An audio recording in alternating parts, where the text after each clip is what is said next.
Feliz y bendecido día, aprendiendo un curso de milagros.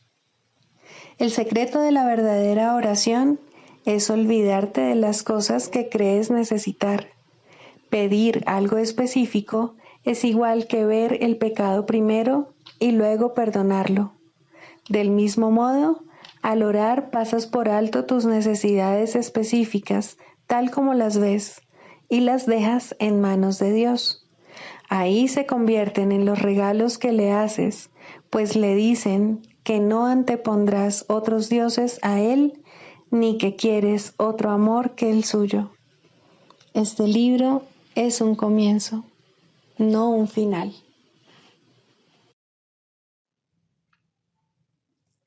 Del prefacio, que postula, párrafo 2. El mundo de la percepción, por otra parte, es el mundo del tiempo, de los cambios, de los comienzos y de los finales.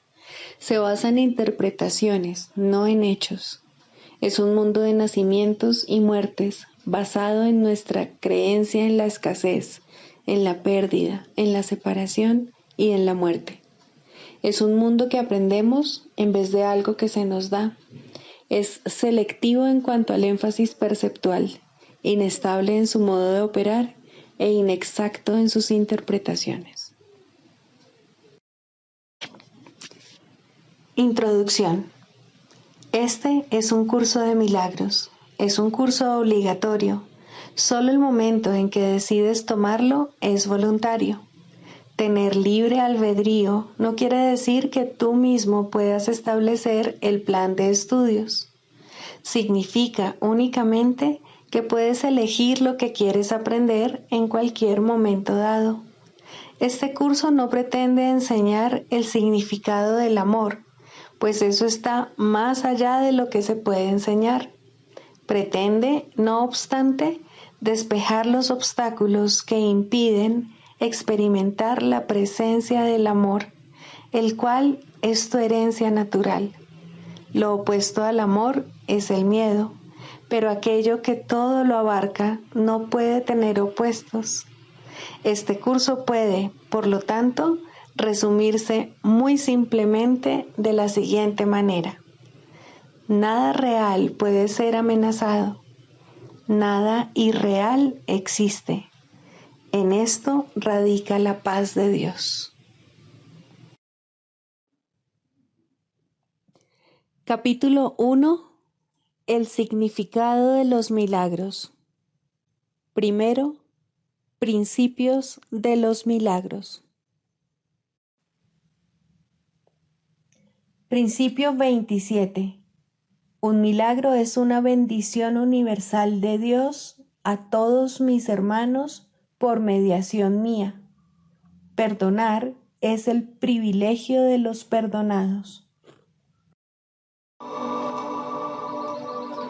Capítulo 21. Razón y percepción. 7. La última pregunta que queda por contestar. ¿No te das cuenta de que todo tu sufrimiento procede de la extraña creencia de que eres impotente? Ser impotente es el precio del pecado. La impotencia es la condición que impone el pecado, el requisito que exige para que se pueda creer en él. Solo los impotentes podrían creer en el pecado. La enormidad no tiene atractivo excepto para los insignificantes, y solo los que primero creen ser insignificantes podrían sentirse atraídos por ella. Traicionar al Hijo de Dios es la defensa de los que no se identifican con Él. Y tú, o estás de su parte o contra Él, o lo amas o lo atacas, o proteges su unidad o lo consideras fragmentado y destruido como consecuencia de tu ataque. Nadie cree que el Hijo de Dios sea impotente, y aquellos que se ven a sí mismos como impotentes deben creer que no son el Hijo de Dios. ¿Qué podrían ser, entonces, sino su enemigo? ¿Y qué podrían hacer sino envidiarle su poder y, como consecuencia de su envidia, volverse temerosos de dicho poder? Estos son los siniestros, los silenciosos y atemorizados, los que se encuentran solos e incomunicados, y los que, temerosos de que el poder del Hijo de Dios los aniquile de un golpe, levantan su impotencia contra él. Se unen al ejército de los impotentes para librar su guerra de venganza, amargura y rencor contra él, a fin de que él se vuelva uno con ellos. Y puesto que no saben que son uno con él, no saben a quién odian. Son en verdad un ejército lamentable, cada uno de ellos tan capaz de atacar a su hermano o volverse contra sí mismo, como de recordar que una vez todos creyeron tener una causa común.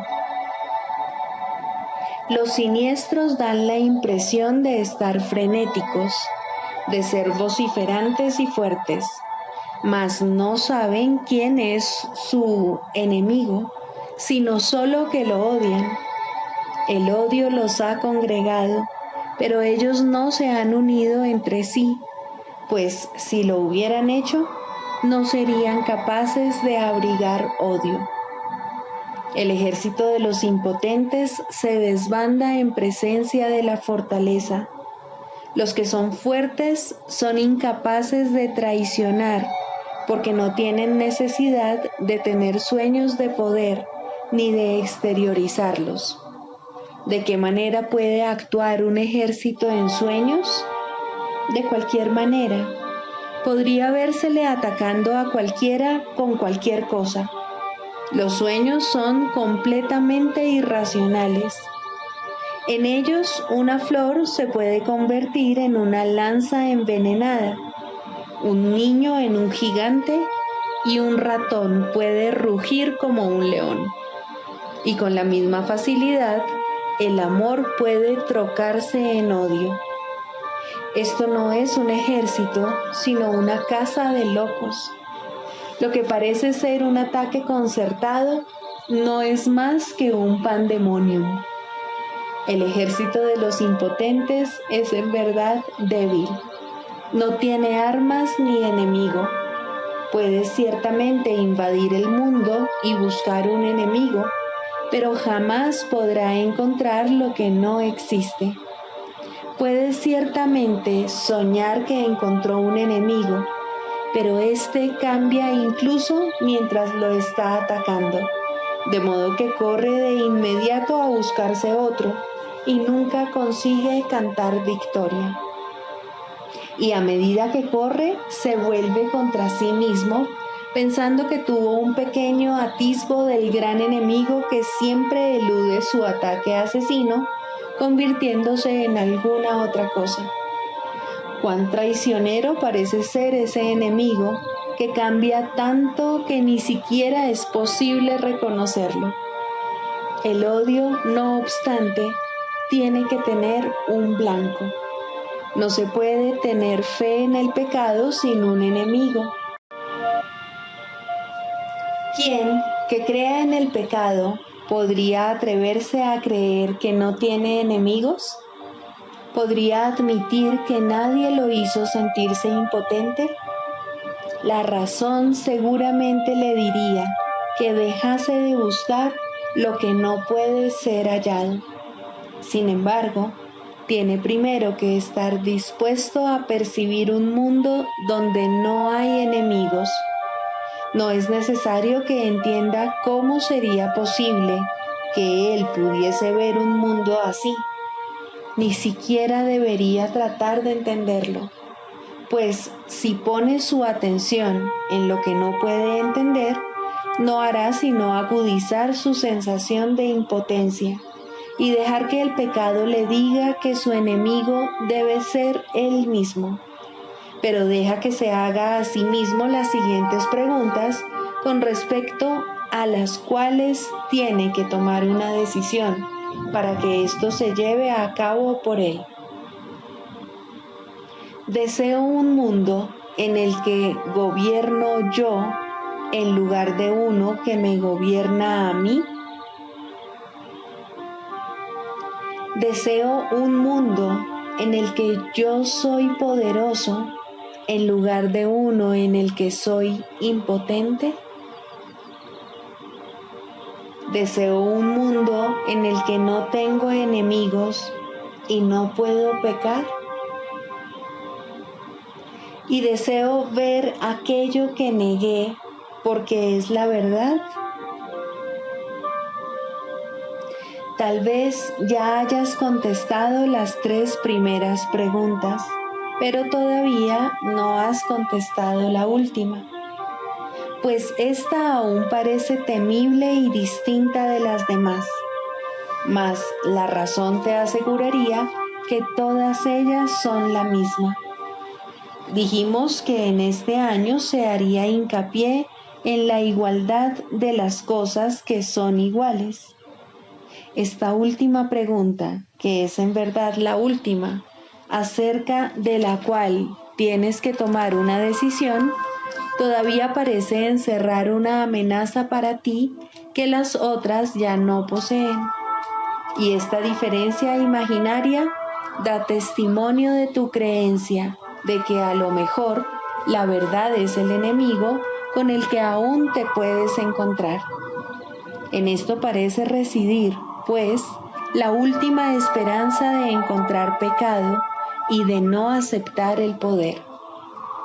No olvides que la elección entre el pecado y la verdad, o la impotencia y el poder, es la elección entre atacar y curar, pues la curación emana del poder y el ataque de la impotencia. Es posible que quieras curar a quien atacas, y el que deseas que sane tiene que ser aquel que decidiste que estuviese a salvo del ataque. ¿Y qué otra cosa podría ser esta decisión sino la elección entre verle a través de los ojos del cuerpo o bien permitir que te sea revelado a través de la visión? La manera en que esta decisión da lugar a sus efectos no es tu problema, pero tú decides lo que quieres ver. Este es un curso acerca de causas, no de efectos. Considera detenidamente qué respuesta vas a dar a esa última pregunta que todavía no has contestado y deja que la razón te diga que debe ser contestada y que su contestación reside en las otras 3. Te resultará evidente entonces que cuando observes los efectos del pecado en cualquiera de sus formas, lo único que necesitarás hacer es simplemente preguntarte a ti mismo lo siguiente: ¿es esto lo que quiero ver? ¿Es esto lo que deseo? Esta es tu única decisión, la base de lo que ocurre. No tiene nada que ver con la manera en que ocurre, pero sí con el por qué, pues sobre esto tienes control. Y si eliges ver un mundo donde no tienes enemigos y donde no eres impotente, se te proveerán los medios para que lo veas. ¿Por qué es tan importante esta última pregunta? La razón te dirá por qué. Es igual a las otras 3, salvo en lo que respecta al tiempo. Las otras son decisiones que puedes tomar, volverte atrás y luego volverlas a tomar. Pero la verdad es constante e implica un estado en el que las vacilaciones son imposibles. Puedes desear un mundo en el que tú gobiernas y no uno en que te gobierna a ti, y luego cambiar de parecer. Puedes desear intercambiar tu impotencia por poder y luego perder ese deseo cuando un ligero destello de pecado te atrae. Y puedes desear ver un mundo incapaz de pecar y sin embargo permitir que un enemigo te tiente a usar los ojos del cuerpo y a cambiar de parecer. El contenido de todas esas preguntas es el mismo, pues cada una de ellas te pregunta si estás dispuesto a intercambiar el mundo del pecado por lo que el Espíritu Santo ve, puesto que es esto lo que el mundo del pecado niega. Los que ven el pecado, por lo tanto, están viendo la negación del mundo real. Sin embargo, la última pregunta suma a tu anhelo de querer ver el mundo real el deseo de permanencia, de tal forma que ese deseo se convierta en el único que tengas. Si contestas esta última pregunta con un sí, añades sinceridad a las decisiones que ya has tomado con respecto a las demás, pues solo entonces habrás renunciado a la opción de poder cambiar de parecer nuevamente. Cuando eso deje de interesarte, las otras preguntas quedarán perfectamente contestadas. ¿Por qué crees que no estás seguro de que las otras preguntas hayan sido contestadas? ¿Sería acaso necesario plantearlas con tanta frecuencia si ya se hubiesen contestado? Hasta que no se haya tomado la decisión final, la respuesta será a la vez un sí y un no, pues has contestado sí sin darte cuenta de que sí tiene que significar que no has dicho no. Nadie decide en contra de su propia felicidad, pero puede hacerlo si no se da cuenta de que eso es lo que está haciendo. Y si él ve su felicidad como algo que cambia constantemente, es decir, ahora es esto, luego otra cosa, y más tarde una sombra elusiva que no está vinculada a nada, no podrá sino decidir en contra de ella. La felicidad elusiva, la que cambia de forma según el tiempo o el lugar, es una ilusión que no significa nada. La felicidad tiene que ser constante porque se alcanza mediante el abandono del deseo de lo que no es constante. La dicha no se puede percibir excepto a través de una visión constante, y la visión constante solo se le concede a aquellos que desean la constancia. El poder del deseo del Hijo de Dios sigue siendo la prueba de que todo aquel que se considera a sí mismo impotente está equivocado. Desea lo que quieres y eso será lo que contemplarás y creerás que es real. No hay un solo pensamiento que esté desprovisto del poder de liberar o de matar, ni ninguno que pueda abandonar la mente del pensador o dejar de tener efectos sobre él.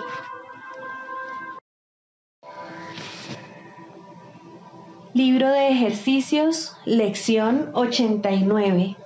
Estas son las ideas que vamos a repasar hoy. Primera, tengo derecho a los milagros. Tengo derecho a los milagros porque no me gobiernan otras leyes que las de Dios. Sus leyes me liberan de todos mis resentimientos y los reemplazan con milagros. Voy a aceptar los milagros en lugar de los resentimientos, los cuales no son sino ilusiones que ocultan los milagros que se encuentran tras ellos. Voy a aceptar ahora solamente aquello a lo que las leyes de Dios me dan derecho. de manera que pueda usarlo en beneficio de la función que Él me ha dado. Puedes usar las siguientes sugerencias para las aplicaciones concretas de esta idea. Detrás de esto hay un milagro al que tengo derecho. No voy a abrigar ningún resentimiento contra ti, nombramos a la persona, sino que te voy a ofrecer el milagro al que tienes derecho. Visto correctamente, esto me ofrece un milagro. Segunda, que los milagros reemplacen todos mis resentimientos. Mediante esta idea, uno mi voluntad a la del Espíritu Santo y percibo las dos cual una sola. Mediante esta idea acepto mi liberación del infierno. Mediante esta idea expreso que estoy dispuesto a que todas mis ilusiones sean reemplazadas por la verdad, de acuerdo con el plan de Dios para mi salvación. No haré excepciones ni sustituciones. Lo que quiero es todo el cielo y solo el cielo, tal como la voluntad de Dios ha dispuesto que lo tenga. Las variaciones que pueden resultar útiles a la hora de aplicar concretamente la idea son: no quiero excluir este resentimiento de mi salvación.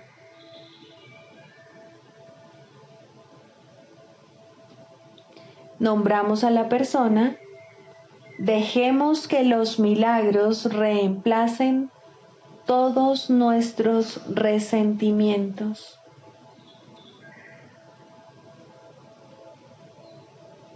Detrás de esto se encuentra el milagro que reemplaza todos mis resentimientos.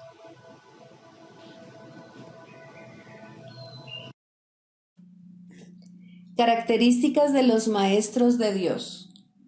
10. Mentalidad abierta. El papel central que ocupa la mentalidad abierta, quizá el último de los atributos que el maestro de Dios adquiere, puede entenderse fácilmente cuando se reconoce la relación que guarda con el perdón. La mentalidad abierta procede de una ausencia de juicios.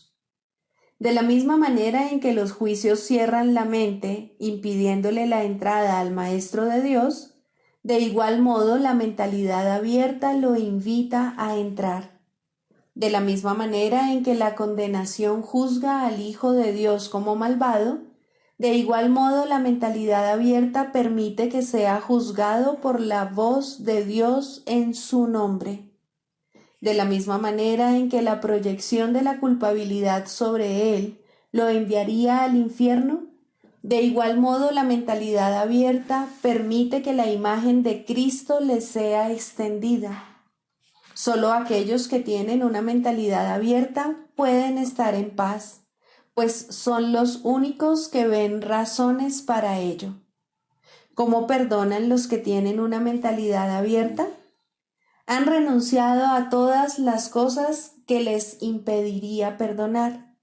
Han abandonado realmente al mundo y han permitido que éste les sea restaurado con tal frescura y en júbilo tan glorioso que jamás hubiesen podido concebir un cambio así. Nada es ahora como era antes. Todo lo que antes parecía opaco y sin vida, ahora no hace sino refulgir. Lo que es más, todas las cosas les dan la bienvenida, ya que ha desaparecido toda sensación de amenaza. Ya no quedan tinieblas que oculten la faz de Cristo. Ya se ha logrado el objetivo. El perdón es la meta final del programa de estudios, pues allana el camino para lo que se encuentra más allá de todo aprendizaje.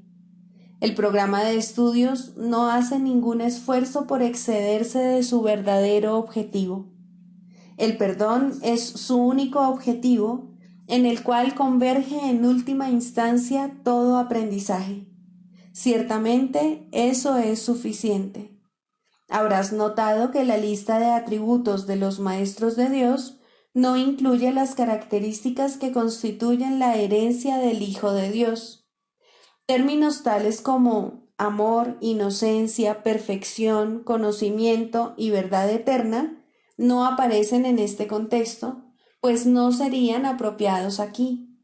Lo que Dios ha dado está tan remotamente alejado de nuestro programa de estudios que el aprendizaje no puede sino desaparecer ante su presencia. Sin embargo, mientras su presencia esté velada, el enfoque ha de centrarse necesariamente en el programa de estudios.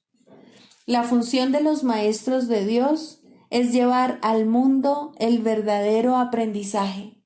Propiamente dicho, lo que llevan es un desaprendizaje, que es a lo único que se le puede llamar verdadero aprendizaje en este mundo. A los maestros de Dios se les ha encomendado la función de llevar al mundo las buenas nuevas del completo perdón. Bienaventurados son en verdad, pues son los portadores de la salvación. Manual para el Maestro, pregunta 16. ¿Cómo debe pasar el día el Maestro de Dios?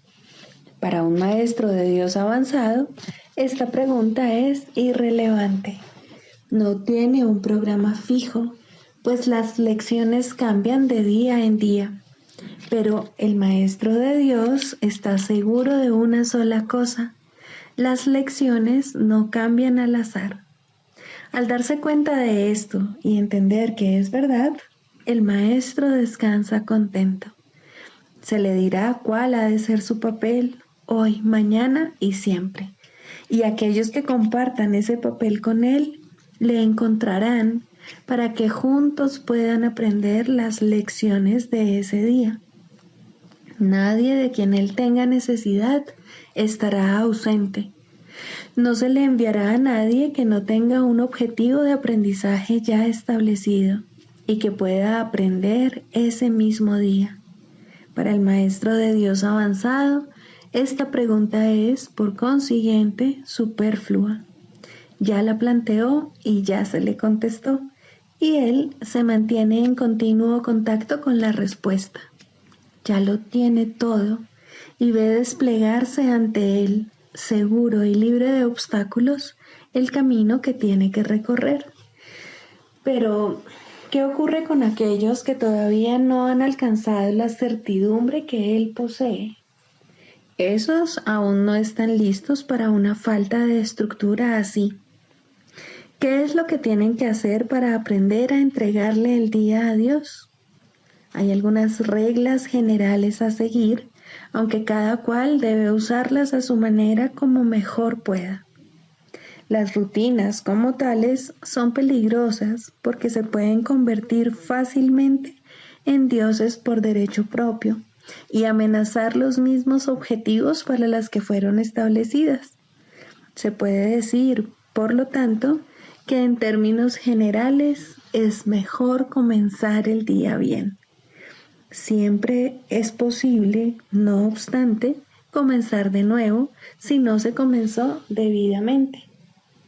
Con todo, es obviamente ventajoso comenzarlo bien y de esa manera ahorrar tiempo. En un principio es aconsejable pensar en función del tiempo, aunque este no es de ningún modo el criterio esencial, probablemente es el más fácil de observar al principio. Inicialmente se hace hincapié en ahorrar tiempo, que si bien sigue siendo importante a lo largo de todo el proceso de aprendizaje, se recalcará cada vez menos. De entrada, podemos decir con seguridad que el tiempo que se dedica a comenzar bien el día ciertamente ahorra tiempo. ¿Cuánto tiempo debe emplearse en ello? Eso depende del mismo Maestro de Dios, quien no puede adjudicarse a sí mismo ese título hasta que haya completado el libro de ejercicios, ya que estamos aprendiendo dentro del marco de este curso. Después de haber finalizado las sesiones de práctica más estructuradas contenidas en el libro de ejercicios, la necesidad individual será el factor determinante. Este curso es siempre práctico. Puede ser que el Maestro de Dios no se encuentre en una situación que sea conducente a pasar unos minutos en un estado de quietud, nada más al despertarse. Si ese es el caso, que recuerde tan solo que su elección es pasar un ratito con Dios lo antes posible y que lo haga. La cantidad de tiempo que dedique a ello no es lo más importante. Uno puede fácilmente pasarse 1 hora sentado, inmóvil, con los ojos cerrados y no lograr nada. O bien puede, con igual facilidad, dedicarle a Dios solo un instante y en ese instante unirse a Él completamente. Quizá la única generalización que puede hacerse al respecto es la siguiente. Dedica un rato, lo antes posible, después de despertarte, a estar en silencio.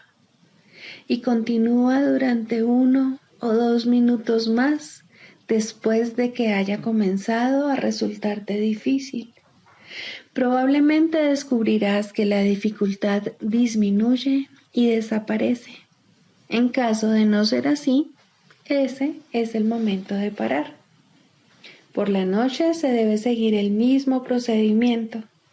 Tal vez tu periodo de sosiego deba ser temprano en la noche, si no te es posible hacerlo inmediatamente antes de irte a dormir.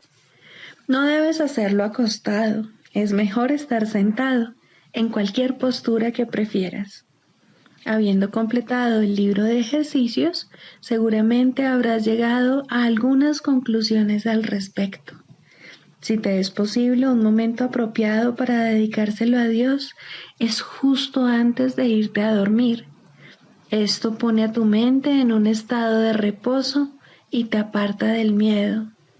Si te resulta más conveniente hacerlo más temprano, asegúrate al menos de no olvidarte pasar un rato, aunque sea solo un momento, en el que cierras los ojos y piensas en Dios. Hay un pensamiento en particular que debe recordarse a lo largo del día. Es un pensamiento de pura dicha, de paz, de liberación ilimitada. Ilimitada porque todas las cosas se liberan dentro de él. Crees que has construido un lugar seguro para ti mismo. Crees que has forjado un poder que te puede salvar de todas las cosas aterradoras que ves en sueños. Pero no es así. Tu seguridad no reside ahí. A lo que renuncias es simplemente a la ilusión de que puedes proteger tus ilusiones. Ese es tu temor y solo ese. Qué insensatez estar atemorizado por nada, nada en absoluto. Tus defensas son inservibles, mas tú no estás en peligro. No tienes ninguna necesidad de ellas. Reconoce esto y desaparecerán, y solo entonces aceptarás tu verdadera protección. Cuán fácil y tranquilamente transcurre el tiempo para el Maestro de Dios que ha aceptado su protección. Todo lo que antes hacía en nombre de su propia seguridad ha dejado de interesarle, puesto que está a salvo y sabe que lo está. Tienen un guía que no le ha de fallar, No es necesario que haga distinciones entre los problemas que percibe, porque aquel a quien acude reconoce que no hay grados de dificultad en su resolución. Está tan a salvo en el presente como lo estaba antes de que su mente aceptase las ilusiones, y como lo estará cuando las haya abandonado.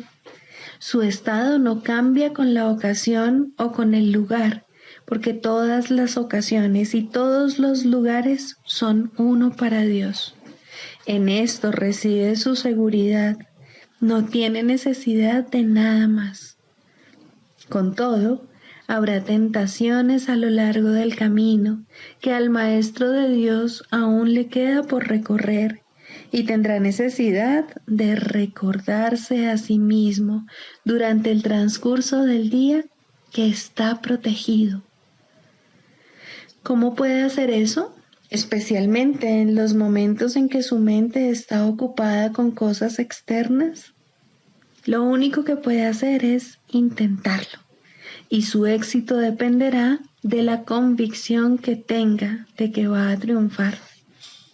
Deberá tener absoluta certeza de que su éxito no procede de él, pero que se le dará en cualquier momento, lugar o circunstancia que lo pida. Habrá ocasiones en que su certeza flaqueará, y en el momento en que esto ocurra, el Maestro de Dios volverá a tratar, como antes, de depender únicamente de sí mismo. No olvides que eso es magia, y la magia es un pobre sustituto de la verdadera ayuda. No es suficientemente buena para el Maestro de Dios, porque no es suficientemente buena para el Hijo de Dios. Evitar la magia es evitar la tentación, pues toda tentación no es más que el intento de sustituir la voluntad de Dios por otra.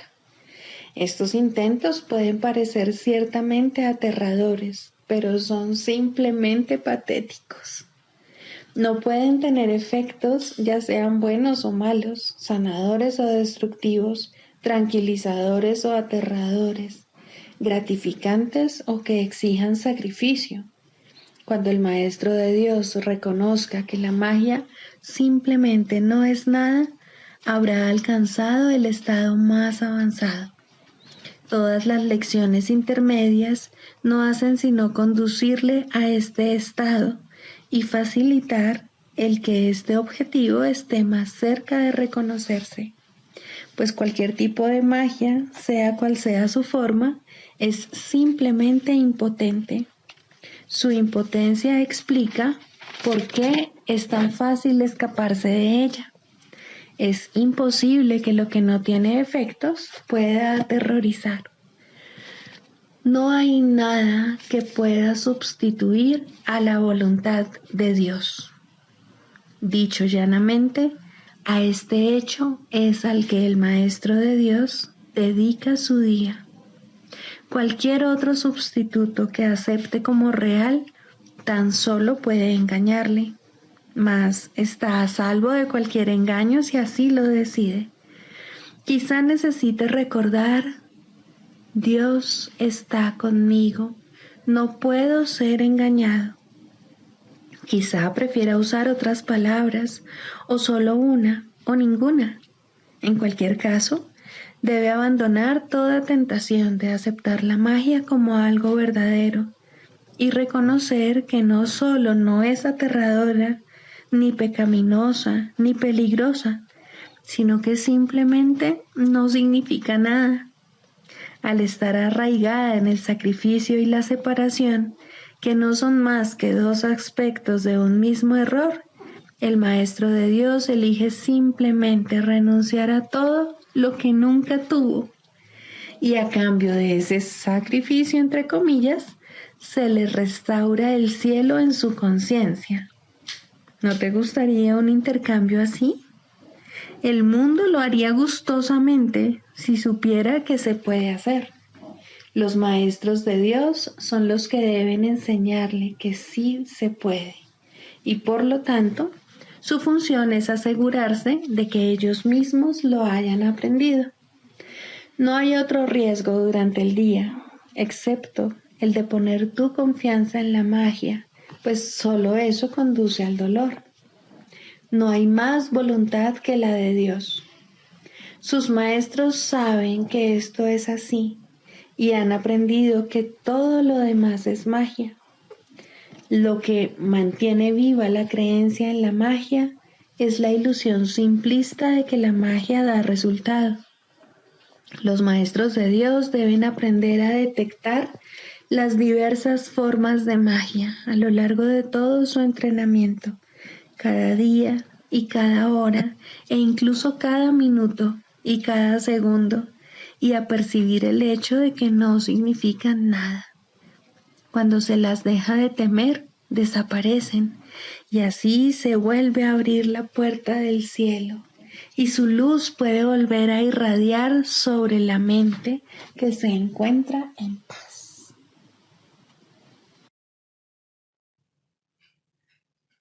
Clarificación de términos. Mente, espíritu. El término mente se utiliza para representar el principio activo del espíritu, el cual le suministra a éste su energía creativa.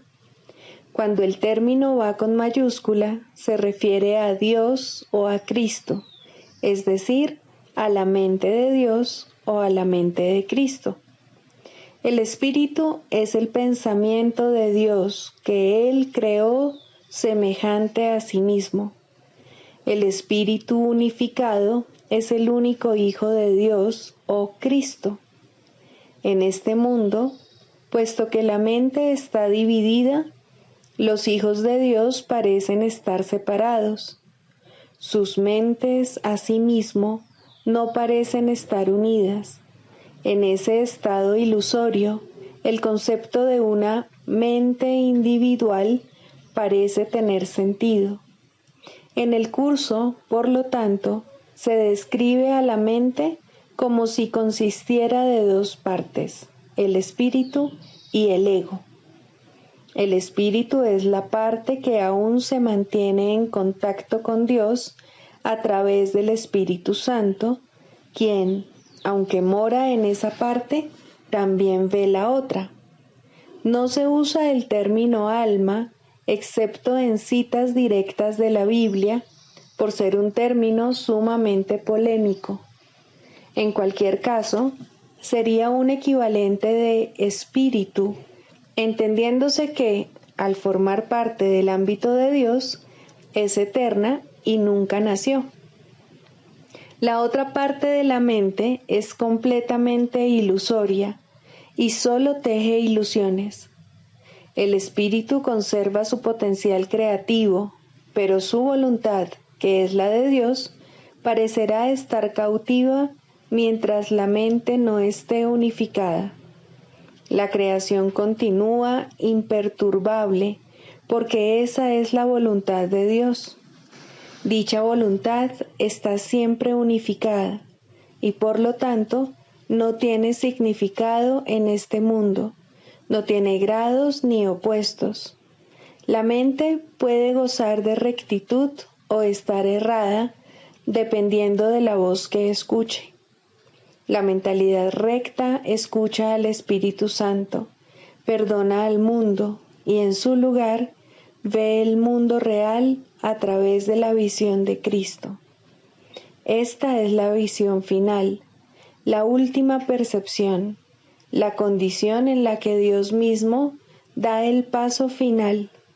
Ahí, al tiempo y a lo ilusorio les llega su fin. La mentalidad errada escucha al ego y teje ilusiones, percibe el pecado, justifica la ira y considera que la culpabilidad, la enfermedad y la muerte son reales. Tanto este mundo como el mundo real son ilusorios, pues la mentalidad recta simplemente pasa por alto o perdona lo que nunca ocurrió. Por lo tanto, la mentalidad recta no es la mentalidad uno de la mente de Cristo, cuya voluntad es una con la de Dios. La única libertad que aún nos queda en este mundo es la libertad de elegir, y la elección es siempre entre dos alternativas o dos voces. La voluntad no está involucrada en la percepción a ningún nivel y no tiene nada que ver con el proceso de elegir. La conciencia es el mecanismo receptor, el cual recibe mensajes tanto del plano superior como del inferior, del Espíritu Santo o del ego. La conciencia tiene niveles y puede cambiar drásticamente de uno a otro, pero no puede trascender el dominio de lo perceptual. En su nivel más elevado, se vuelve consciente del mundo real y puede ser entrenada para hacer eso cada vez con mayor frecuencia. Sin embargo, el hecho mismo de que tenga niveles y de que pueda ser entrenada demuestra que no puede alcanzar el conocimiento. Psicoterapia. Primero, el propósito de la psicoterapia. Muy sencillamente, el propósito de la psicoterapia es eliminar los obstáculos a la verdad. Su objetivo es ayudar al paciente a abandonar su fijo sistema ilusorio y comenzar a reconsiderar las espurias relaciones causa-efecto sobre las cuales descansa este sistema.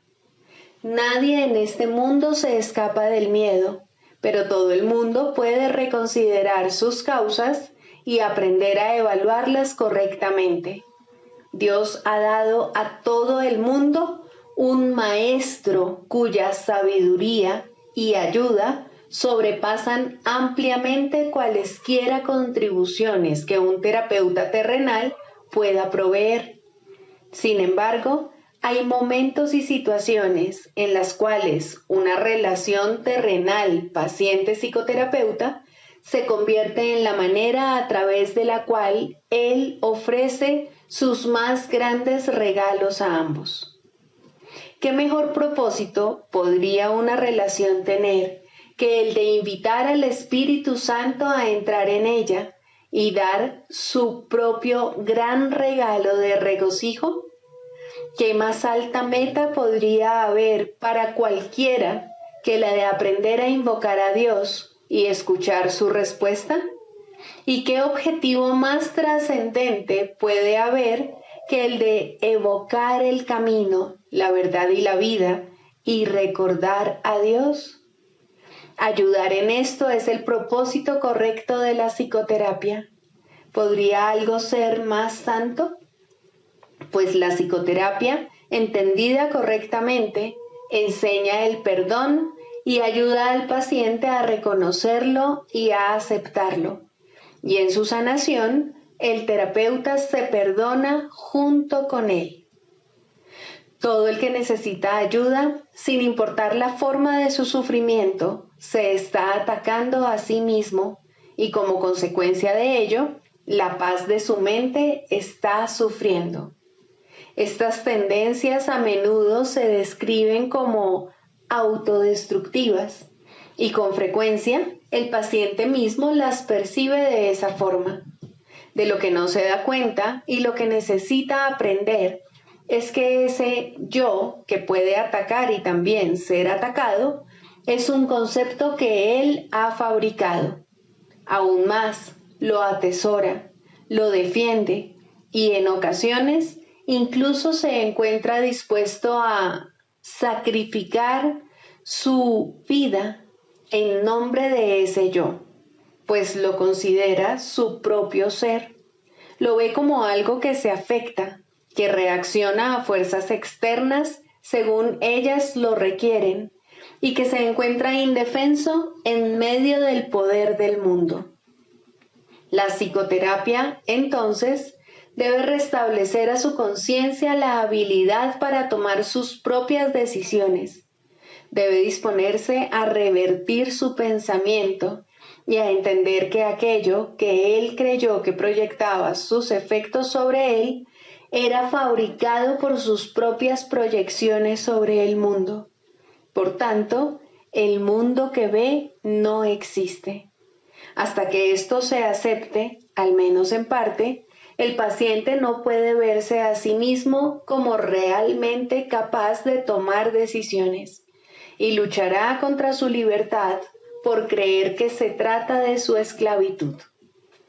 El paciente no necesita pensar que la verdad es Dios para tener progresos en la salvación, pero debe comenzar a separar la verdad de la ilusión al reconocer que no son lo mismo y al estar paulatinamente más dispuesto a ver las ilusiones como falsas y a aceptar la verdad como tal.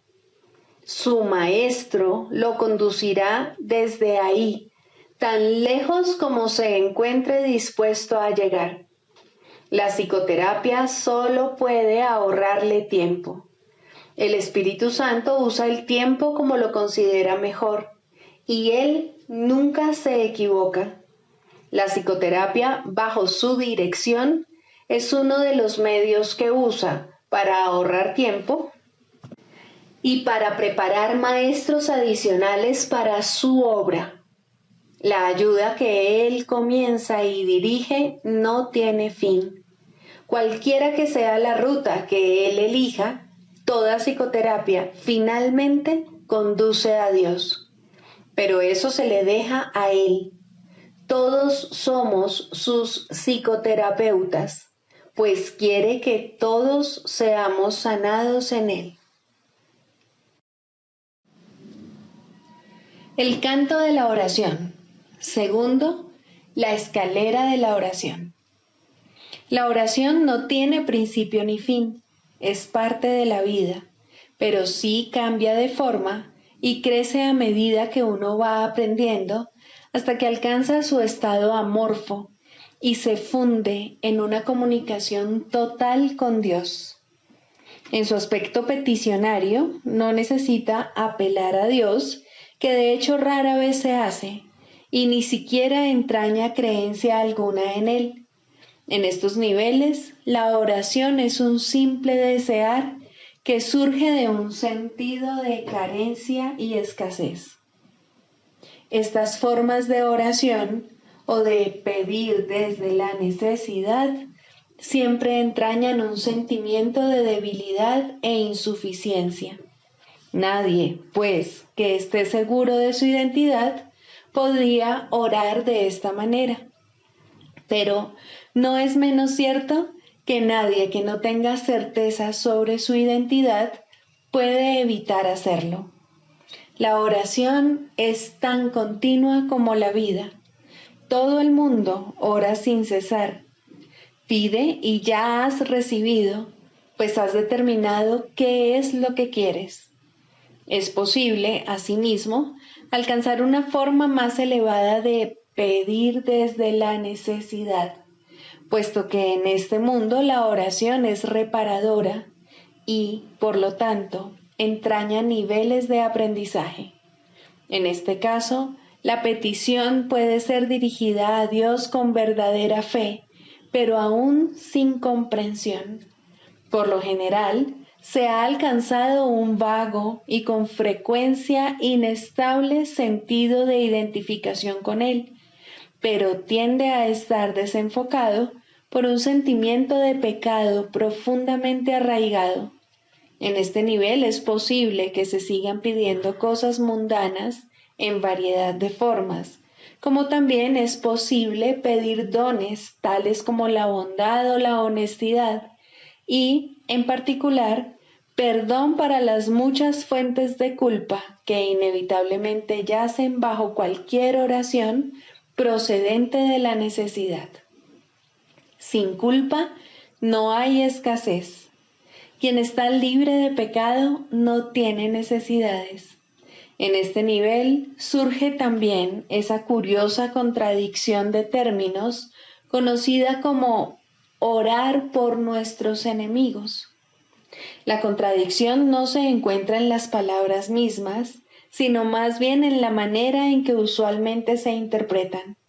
Mientras creas tener enemigos, habrás limitado tu oración a las leyes del mundo y habrás limitado también tu capacidad para recibir y para aceptar a esos mismos estrechos márgenes. Sin embargo, si tienes enemigos, tienes necesidad de oración y una gran necesidad, por cierto. Entonces, ¿qué significa realmente la frase? Significa que debes orar por ti para que no busques aprisionar a Cristo y así perder el reconocimiento de tu propia identidad. No traiciones a nadie o te traicionarás a ti mismo. Un enemigo es el símbolo de un Cristo prisionero. ¿Y quién podría ser él sino tú mismo? Orar por los enemigos se convierte de este modo en una manera de orar por tu propia libertad. Ahora ha dejado de ser una contradicción. Se ha convertido en una declaración de la unidad de Cristo y el reconocimiento de su impecabilidad. Ahora se ha vuelto santa, pues reconoce al Hijo de Dios tal como fue creado. Nunca olvides que la oración, en cualquiera de sus niveles, es siempre para uno mismo. Si te unes a alguien en oración, lo haces parte de ti. El enemigo eres tú, al igual que eres el Cristo.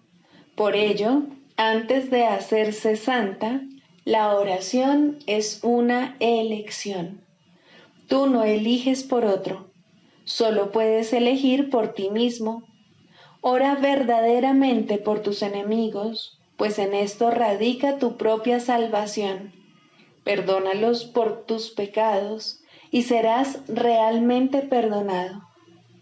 La oración es una escalera que llega hasta el cielo.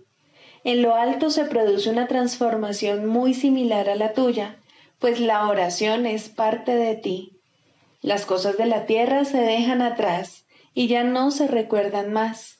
No se hacen peticiones, puesto que nada falta.